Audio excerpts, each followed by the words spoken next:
জানো, আজকে না আমি সারাটা ঘর তন্ন তন্ন করে 1 ঘন্টা ধরে চশমা খুঁজেছি, কোথাও পাই না। হ্যাঁ, তারপর? পরে দেখি চশমা তো আমার চোখেই ছিল। ও আচ্ছা, পরে কোথায় পেলে? চোখেই তো। বাহ, তাহলে চোখটা আগে খুঁজলে তো এত কষ্ট হতো না। সেটাই তো, পরে রাগে চশমা খুললাম, আবার চশমা খুঁজতে শুরু করলাম। এবার চশমা কোথায় ছিল?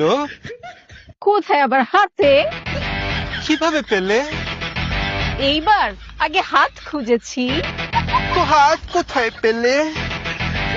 চিন্তা করলাম হাত তো আমার শরীরের সাথেই থাকবে, তাই এইবার আগে আমার শরীর খুঁজলাম, তারপর আমি আমার হাত পেয়ে গিয়েছি।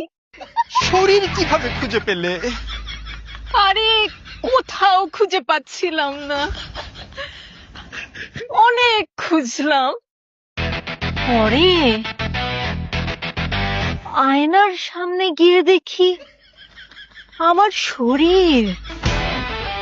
অসম, জ্ঞানী লোকের সাথে কথা বললে